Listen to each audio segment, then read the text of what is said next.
Welcome.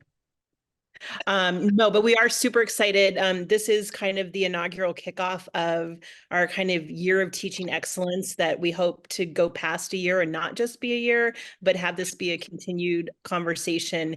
And we've got a lot of amazing things planned leading up to the conference. So stay tuned.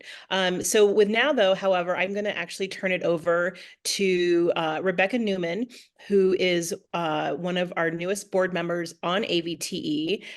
She's phenomenal. She's also the well-being coordinator at Appalachian State. So I'm a little biased that I think she's kind of amazing, but she's going to be your Vanna White for this amazing event. So Rebecca, off to you. Well, thank you, Jen and Todd, and thanks everyone for being here. We are incredibly excited to have two amazing panelists here today. And Todd and myself will be facilitating with some questions for them, and then we'll have some time at the end of the hour to have some discussion as a group.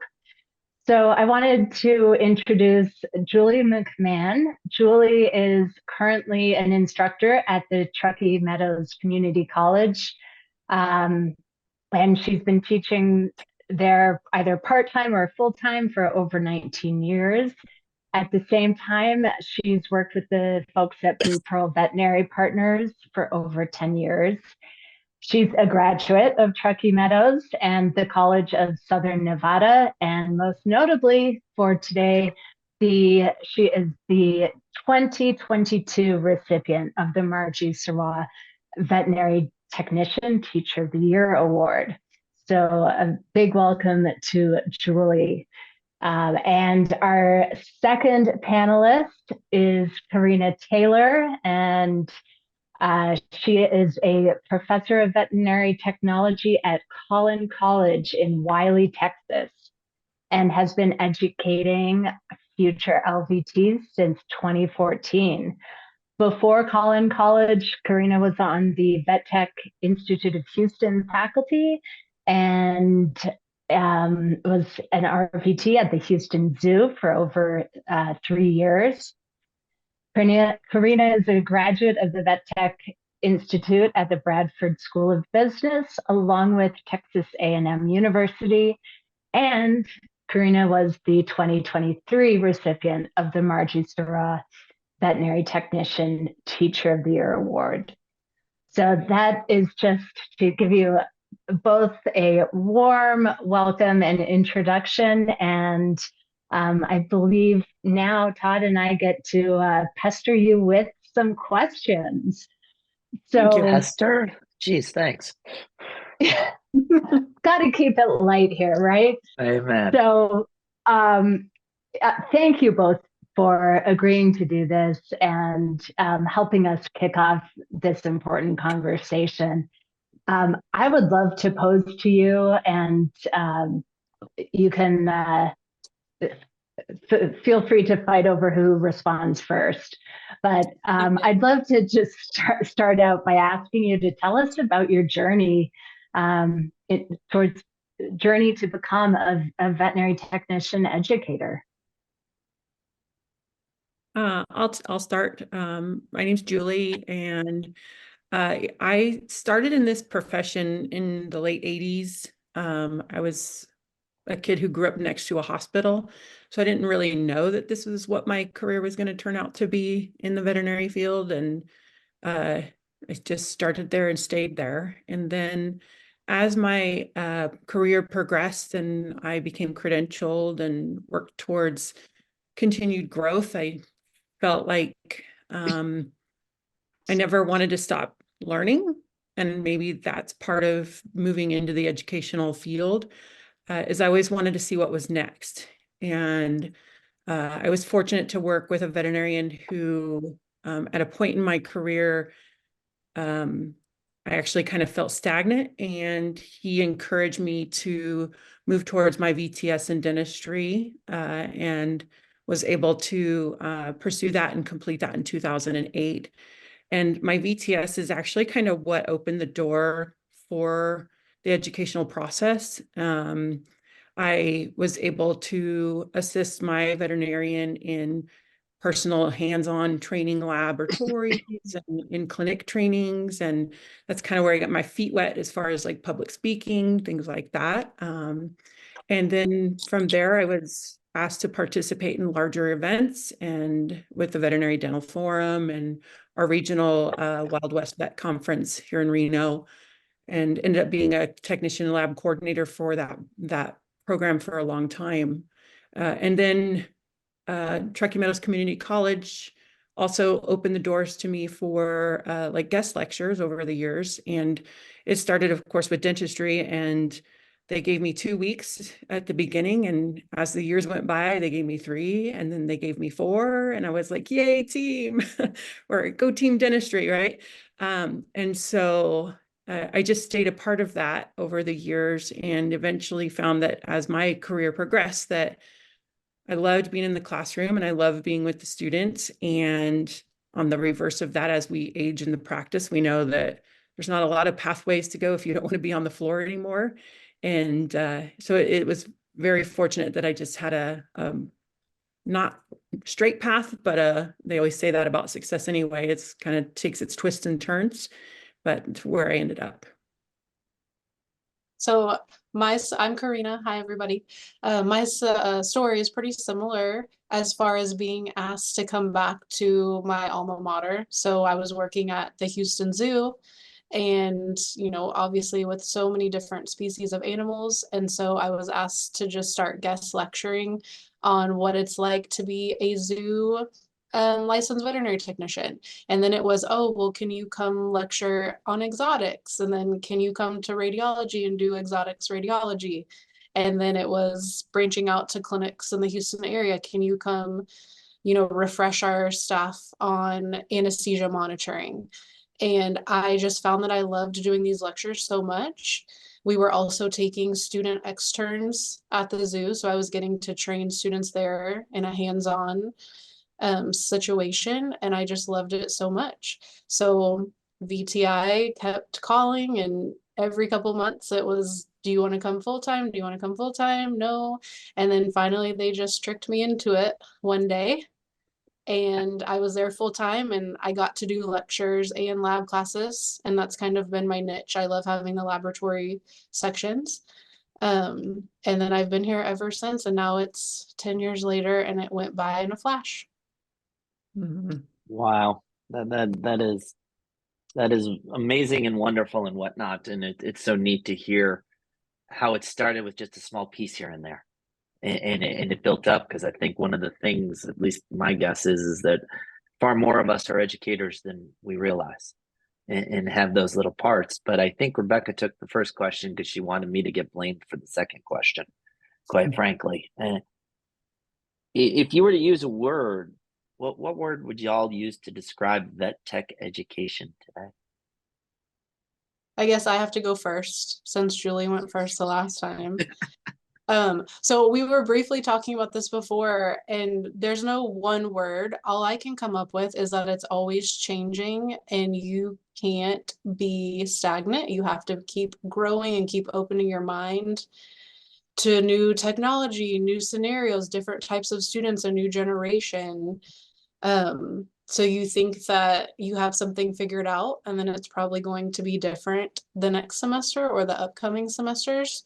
So it's always changing would be the word I would start with. Sure. I love your answer. It was I chose after also some pondering, and had to leave this question and come back to it. But I think innovation for me is probably what I have to think about, and it goes back to like kind of the idea that like what Karina said was like we always have to be ever changing, and in order to do that, so we're often creating new ways to experience what these students need. And like examples of how many of the technicians and people on our Facebook page, on the AVTE Facebook page, talk about how we create new things, right? And we are always, how do we make something out of nothing? And that's the vet tech in us, I guess, is there's always innovation in there. Right. And it goes along with, like even last semester, I was like, how do I teach cystocentesis and not have students practicing? Well, I made a cystocentesis model with a stuffed animal. Like, we're always creating things, right? How do we make it so that it's more engaging, more interactive, and more stimulating to our students? Because I think if we stick with the traditional model of education of the teacher talking at students, that we're not being as effective as we need to. And so that is where my mind went with that question. Sure. Gosh, I love that the guide by your side as opposed to the sage on the stage.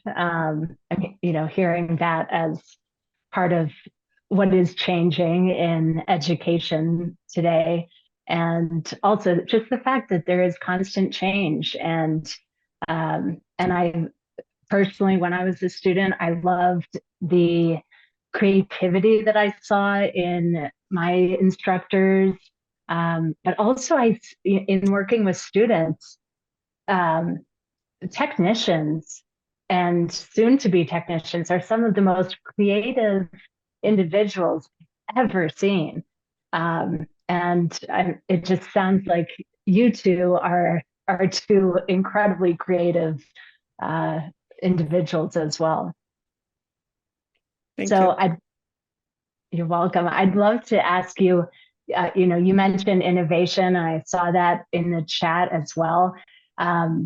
What is the innovation in teaching that excites you the most? And I will give you a teaser that I'll ask what worries you about innovation as well. Mm-hmm. But what excites you most about innovation?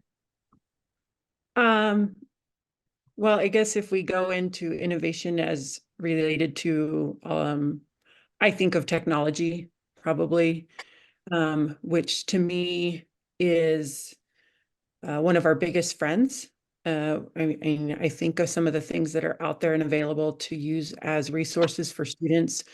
I know like in our college, we're working towards open education resources and minimizing, burden for students. And so where do we find other methods or resources to help educate students? And so that to me is a big part of it, is how do we utilize that? And that's really what's exciting to me, is to look at what platforms we can use. I've been kind of hyper focusing on anatomy and physiology lately. So exploring, like the CSU platform and how it can integrate with our LMS system, and maybe using that as a textbook / lab setup, or the virtual anatomy tables versus, having specimens, and not that they can replace each other, but maybe complement each other. So things like that, where I feel like we can really move forward with what's available to us with increased engagement with the students, I'm hoping. I think the CSU A&P virtual things are on my list too. When I think about that, just models in general for labs. I mean, when I first taught a class called Special Topics and I had to teach venipuncture, I went to Home Depot and bought the noodle with the silicone tubing and the leopard print cloth from Hobby Lobby. And that's what I made, and that's what we used. And I actually still have 4 of them left today. They're in my lab right now down the hall, and we used them in class the other day. But I mean, we also have Syndavers. So having the Syndaver models and the access to that has been amazing, to actually have blood pumping through them that the students can aspirate out. The anesthesia simulations that have been created and putting them in more real life scenarios, I think is amazing. and then all those resources online. I will say sometimes I get overwhelmed by the amount of resources available, the amount of articles and websites, and I think, oh my gosh, like I found 10 articles on this. How do I pick which one is the best? And which one are they going to find the most interesting and actually read? Which one is credible? This one, okay, I'm definitely not using this one. I don't like what they said here. So it does get overwhelming too at the same time. But I think those lab models, going from the stuffed animal with the water balloon in it to now what is out there, if you have the resources for it, is just amazing. And then can I say my worry? It's probably everybody's worry, the AI stuff, all the artificial intelligence software, and are they actually doing their own work when they're writing essays and turning in papers? I mean, I fear that they will just figure out how to get away without doing that. So that stresses me out. Mhm. Can I piggyback on that a little bit? Of course.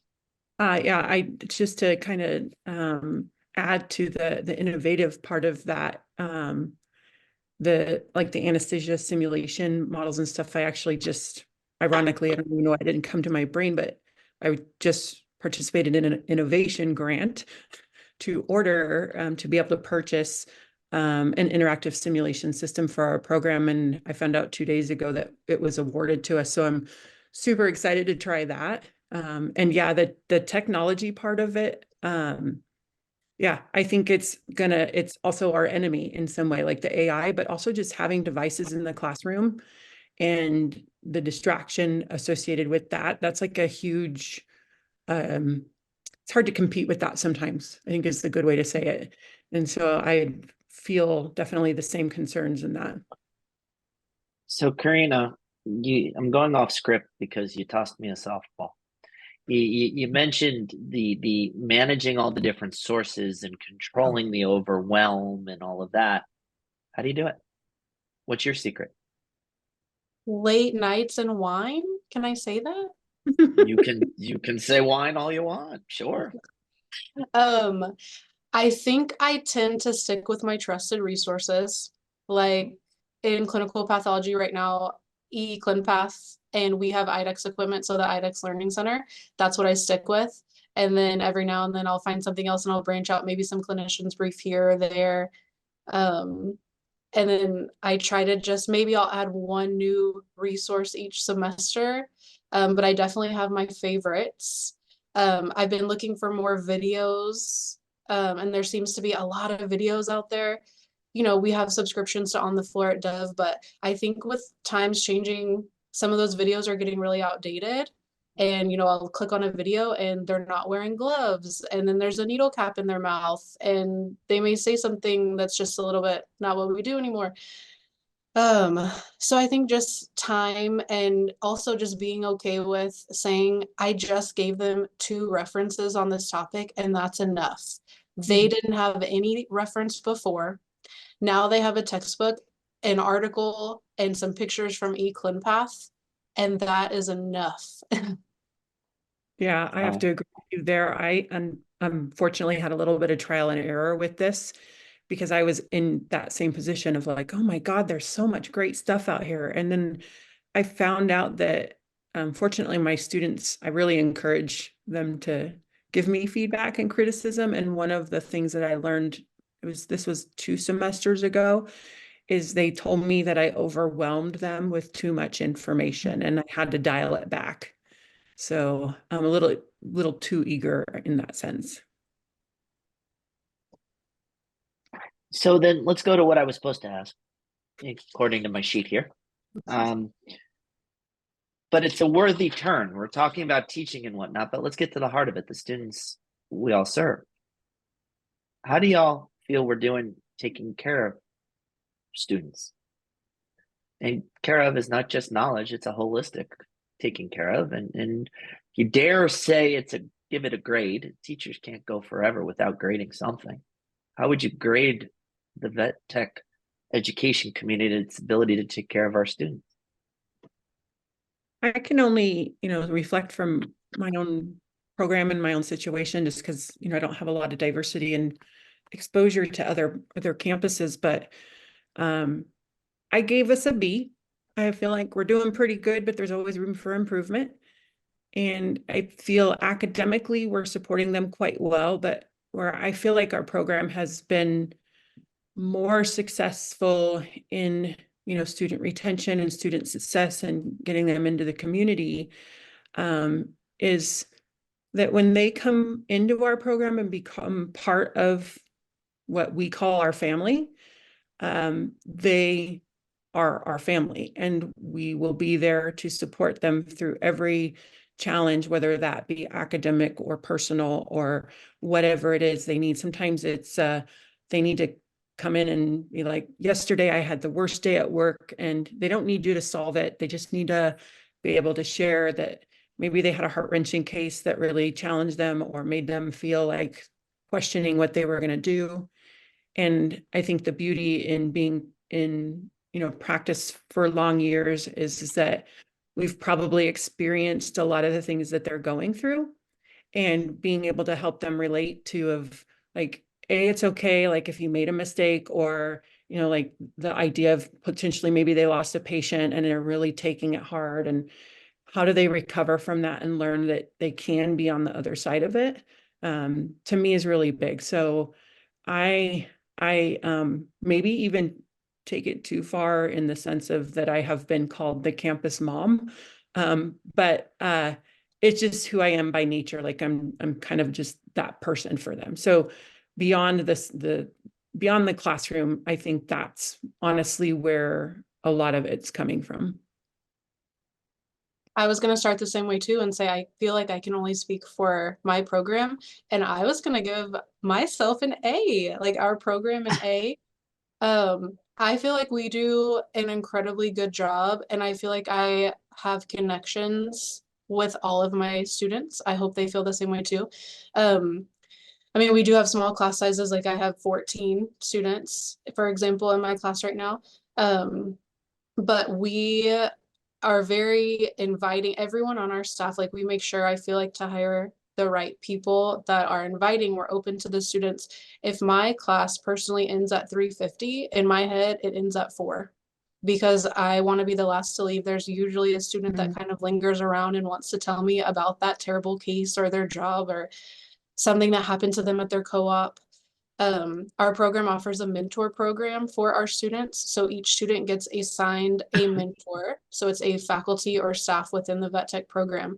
We do at least 2 check-ins a semester. So we just meet with them, and it's only 10 minutes. Hey, what are your plans for this semester? How are you going to succeed? And then if there's no issues, we'll see them towards the end of the semester. Hey, it's almost finals time. How's it going?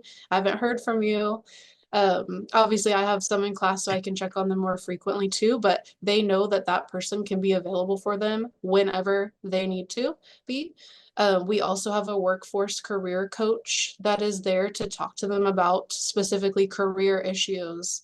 We offer, we have resume building and professional portfolio building. We do all the soft skills. They learn a lot of soft skills within our program. We try to teach, toxic behaviors in a vet clinic should not be tolerated, and you do not have to work there. I feel like I just genuinely feel like we have a lot of support for our students. We have 2 cooperative education classes where they do meet on campus each week, in addition to going out and working in clinics. And when they meet on campus, we focus on a lot of those soft skills, communication, trying to think of them off the top of my head. Interacting, social, interpersonal skills, professionalism. We have very high professionalism expectations. Professionalism is built into every single one of our courses. It's an interview question for our program. I feel like now I'm rambling, but I feel like we Oh do. my gosh. Karina, I want to we need to have a separate call and chat more, because it sounds like your program is doing some really innovative things with well-being and students. I'm going to shift us a little. Sorry, I was just going to say, I have a well-being coach coming in to speak with them next week for veterinary well-being. So that's cool. Amazing. Love it. I think we need personally would love to do a whole another series on that. But Careful. for You can lead it. all right, thanks, Todd. No, I volunteer. Yeah. So, you know, in talking about teaching excellence and having this kickoff today, you know, how would you answer that big question of what is teaching excellence? What does it mean to you? And either one of you is welcome to go first. Okay, I can go. Do you want me to go first, Julie? Yeah, go ahead. Okay. I would like everyone to know that I feel like I don't have the answer to that, even though I have this award after my name now. I feel like I'm still figuring it out. Um, so I was trying to think like why do I deserve this? Why was I given this prestigious honor?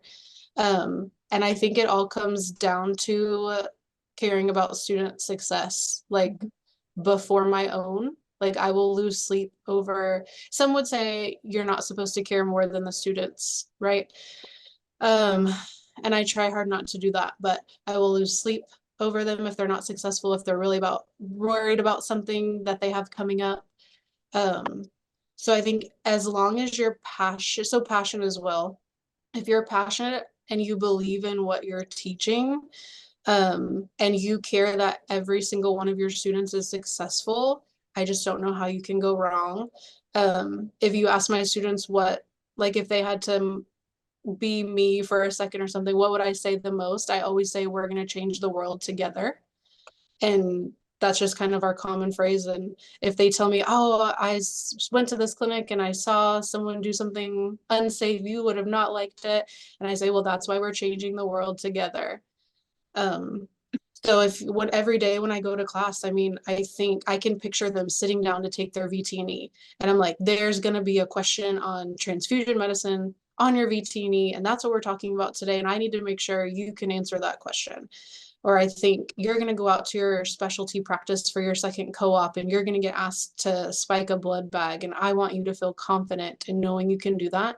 I literally think like that for every single class period that I teach. So that's my answer. My mind is blown. Julie? Yeah, I have to say the similar, like there's a lot of investment beyond what we do every day. And so a lot of times we're waking up thinking about these kids and how they're successful, and we're going to bed, sometimes not going to bed at a reasonable time, but going to bed thinking about it as well. And so other things that I think that lead to that are, you know, just being consistent for them, like showing up, being there, being prepared, making sure that our materials are current and consistent for them. I also love, because I teach a lot of I teach introduction classes and nursing classes. And for me, I love being able to share like my real clinical experience with specific things. And not just that, but also like successes that I've experienced and failures and the stupid accidents and things that I've done, and how we can survive those things and learn from them and grow from them and still move forward and be successful. So for me, that's a big part of it, is showing them that we are human and we will err periodically, and that we will get through to the other side in most cases. Like, and after, I mean, over 35 years of practice, I'll tell you, I've done some real stupid things and some things that have really, you know, broke my heart. And but I didn't say, that's it for me. I moved on and I learned from it and I grew from it. And so helping students be vulnerable enough in that situation to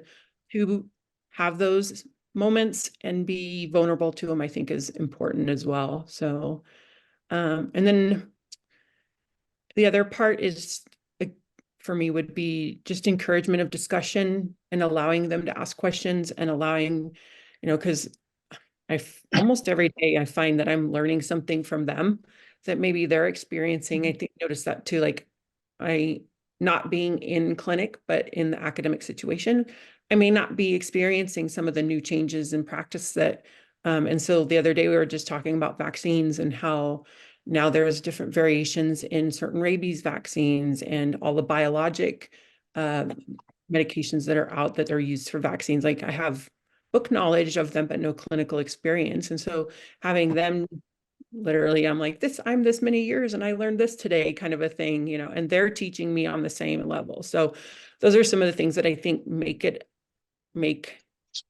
I guess, answering the teaching excellence thing is showing all of your own vulnerabilities and making them aware that we're not all perfect and that things can happen and we'll move on from them. I love that in both of your responses today, I'm hearing about humanity, connection, relationships, as well as the knowledge and technology. But I'm hearing about that, as Karina said, you're imagining you all as a group. You are concerned about each student as a group and what they need to know. And the idea of the humanity of showing, sharing what mistakes we've made. Students tell me all the time that gives them almost more confidence hearing from their instructors that their instructors actually made mistakes. That gives them the confidence to be honest and admit their own mistakes too, especially in an oftentimes kind of perfectionistic type of field that we're trying to move away from. But thank you. I'm just wondering, Karina, if you wanted to add anything after hearing Julie share her piece. I don't think so. I mean, I understand where she's coming from. I agree with all of it. I love that. I ditto that. Yeah. Fantastic. Well, I do want to ask another question, and then fairly soon we'll open it up to more of a group discussion. But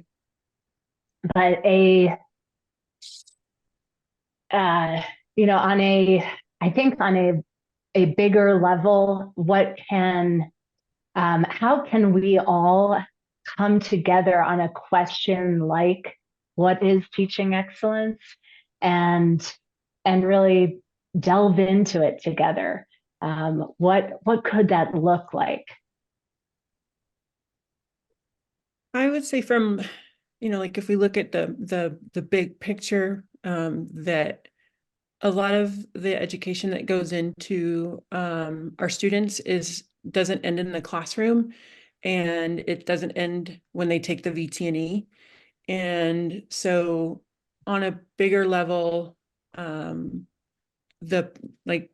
Karina said, was like the peer mentorships and, having clinic leaders who are engaging and supportive and acknowledging that just because students went to vet tech school and they come in as an entry-level technician doesn't mean that they're going to have everything that they need, and to continue to allow that growth over time, to me is really important, because we do as a community, well, I say as a college and as a program, we depend on our community and our veterinary partners to really help our students move forward. Like when we go out to our student clinical rotations and externships and like that part of it, we have in excess of 30 hospitals in our area who are willing to open their doors to our students and share their experiences and have them participate and observe. And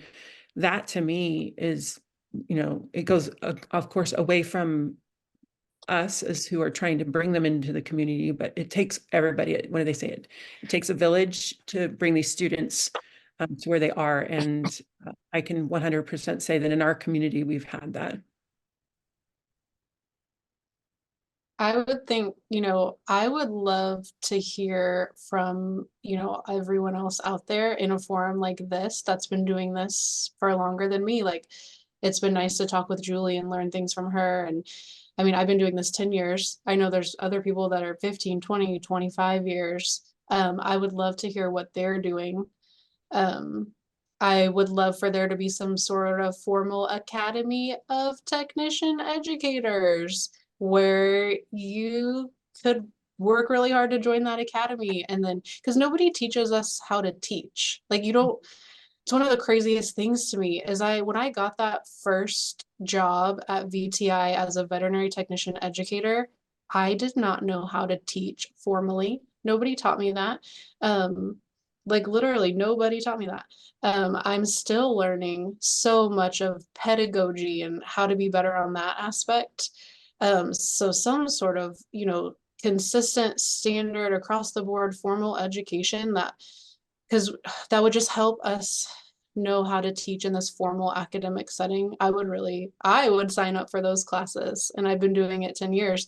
I tell people all the time, I want to email every single student in my first cohort and just apologize to them for having to sit there and listen to me do a terrible job for 16 weeks. I feel bad about that, but something like that where we can just learn how to teach. Can I add really quick? Sure, Yeah, go for it. I 100% agree with you. Yeah, I was like, had a little bit of informal like presentations and clinics and things before I went to the classroom. And same, I was completely ignorant and still and continuously learning. And I, in fact, am taking a program here at our college for career and technical education and leadership. And that has been really helpful because it's working with me on things like actual course design and again, understanding like the difference in all of the pedagogy and the didactic learning versus hands-on and like all these things that when I started, I was like, I didn't even realize that there were differences in all of that, right? And so, yeah, I would agree that if we encourage this type of movement, and I think that there's definitely a need for it, that we could really do each other a better service of learning how to do this. Absolutely. Oh my goodness. Okay, so I am bursting at the seams to open this up to the group. And after hearing what you both have shared, I think I'm seeing folks agreeing in the chat and would love to. Sorry. Okay. So now I see everyone on the screen. In opening it up to the chat, Todd has posted a couple of things. We are going to turn off the recording,